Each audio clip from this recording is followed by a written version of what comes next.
Moin, moin, meine lieben Freunde und herzlich willkommen das mal zu Rheinau. Und ich hoffe, dass es uns nicht gerade in den Regen reinnimmt, aber ich habe noch gute Aussichten. Und genau. Genau, so, jetzt sind wir dann da vorne links durch. Busfahrer. So. Genau. Also, herzlich willkommen zum neuesten Video und das mal 8 Methoden, um das Dauerhaftschaden am TÜV zu vermeiden. Genau, ich habe das Gefühl, die ganze Zeit sage ich nicht. Die erste Methode, was ich euch wirklich würde empfehlen, vor allem bei kalten Jahreszeiten, ist, dass ihr das TÜV warm laufen lasst, beziehungsweise, wenn ihr den TÜV frisch gestartet habt, merkt ihr, dass er ein bisschen hochtouriger ist. Ja, sag ich nicht, ich merke es jetzt, sag ich nicht.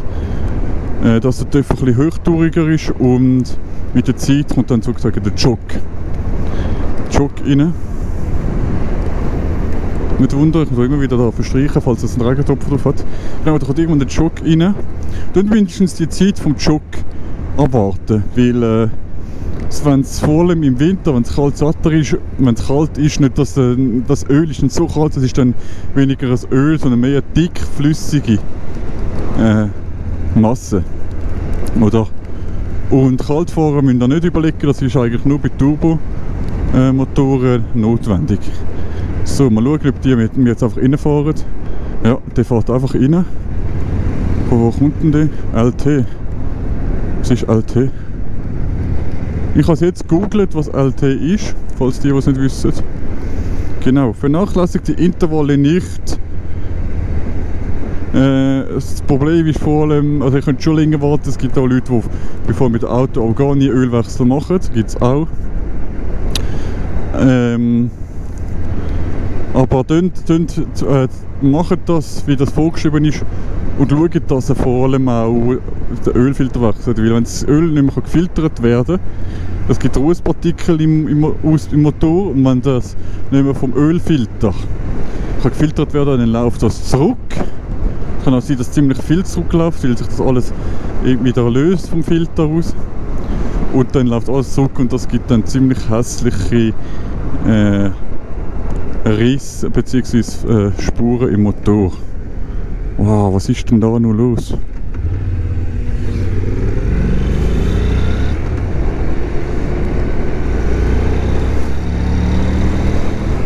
Gut, dann das dritte, Ventil einstellen lassen. Das ist ein relativ teurer Service, das war bei mir bei 30'000 Kilometer. Bei 30'000 Kilometer ist ein relativ teurer Service, das sind aber das Ventil heisst damit im Motor rein. Und das ist natürlich wichtig, also ich finde, das könnt ihr nicht euch harmlos reden oder irgendetwas, das müsst ihr einfach machen. Schaut, dass das wirklich nach Servicebüchlein gemacht wird. Oder dass wirklich gemacht werden.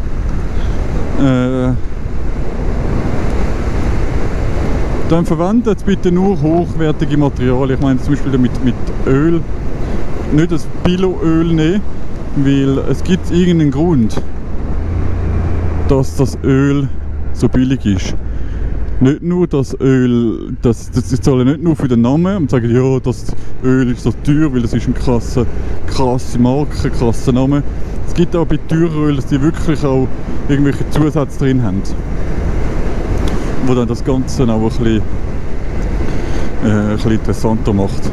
Und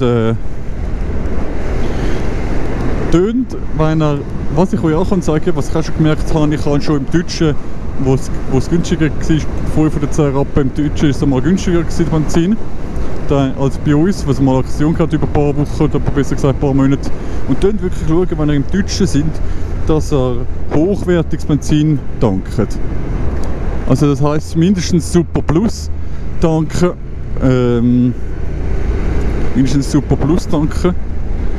weil die ganze Verdichtung, Motor funktioniert viel besser mit hochwertigem Benzin. Also ich finde es jetzt übertrieben, wenn man jetzt ein Auto hat mit 150, 160 oder von mir aus mit 180 PS und man nimmt das ganz teure Benzin, ich weiß nicht wie das heisst, was es an der Tankstelle gibt. Also das finde ich dann auch übertrieben, wenn man sagt, ja ich habe dann mehr PS, weil da kannst du die PS nicht ausfahren. Und das war auch ein Thema, wo ich schon mal darüber geredet habe, wegen einmal hochwertiges Benzin tanken nützt dann auch nichts. Genau. Weil sonst bleiben auch wieder Rückstände liegen. Und dann lieber in eurem Handbuch lesen, was ihr genau für Benzin müsst nehmen. Genau. Dann, was auch noch wirklich wichtig ist, was ich finde, was ich auch viel an Tuningmessern und so gesehen habe, tönt euren Motor bitte nicht einfach so aufdrüllen lassen. Ich habe es auch schon gemacht, also im Leerlauf so hochdrüllen lassen. Weil das Ding ist, dass ihr keine Kühlung habt, ausser halt Wasserkühlung, aber ich meine vom Luftwiderstand habt ihr keinen Luftwiderstand, wo euer TÜV kühlt. Und ja, ihr habt sicher schon, also ich meine für ein paar Sekunden einen Leerlauf ein bisschen aufdrüllen ist nicht schlimm. Aber ihr habt sicher, oh jetzt bin ich fast umgeknallt, habt ihr es gesehen? Aber ihr habt sicher auch schon Videos gesehen im Internet, wo über Minuten lang im Leerlauf gefahren wird und irgendwann brennt euch der Bock ab. Also das ist einfach der Grund, also ganz ehrlich, wenn ihr euren TÜV gut machen, dann könnt ihr das gerne machen. Aber würde ich euch weniger empfehlen. Genau, macht auch bitte keine Leistungsmodifikationen. Würde ich euch auch empfehlen. Weil mehr Energie, mehr Leistung gibt mehr Energie gibt mehr Hitze und somit ja, ist euer Motor anfälliger auf, dass er kaputt geht, wenn ihr eine Leistungssteigerung habt. Auch mit so Ritzel und so umspielen würde ich euch sagen, lasst das. Das hat man als Kind gemacht, aber lasst das wirklich. Lasst das wirklich mit dem Ritzel umspielen und so. Und lasst auch euch keine Fehlzündungen reinprogrammieren. Das ist also, es ist vielleicht lustig und alles, aber umso weniger, dass ihr vom Gleis abkommt mit der Leistungssache, umso besser. Also würde ich wirklich euch empfehlen.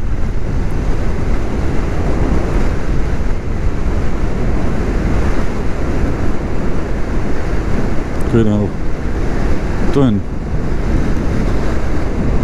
Beim Einwintern den Tank ganz füllen, das war vor allem früher so ein Thema gewesen, dass er nicht von der Feuchtigkeit und von Sauerstoff, der im Tank ist, an der Wand, wo noch kein Benzin haben, dass dort der Rust ansammelt, Korrosion gibt. Das war vor allem früher das Thema gewesen, jetzt ist es nicht mehr so wichtig. Nicht mehr so. Da gibt es also Additive, die den Motor reinigen. Also die könnt ihr dazu schütten beim Tanken. Und es bleibt dann im Tank und reinigt den Tank und beim nächsten Mal tanken ist es sozusagen auch wieder weg, ist es auch verbrannt und ist es draus. Das geht übrigens auch bei Auto, da überlege ich mir dann auch mal zu machen.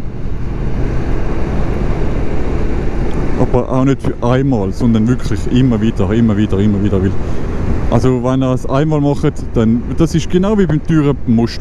Wenn ihr es einmal macht, dann könnt ihr es gerade so gut ziehen. Also es ist wie wenn ihr gesund esst. Wenn ihr einmal einen Äpfel esst in der Woche oder im Monat oder so, dann könnt ihr es auch gerade so gut lassen. Also da passiert dann auch nicht viel.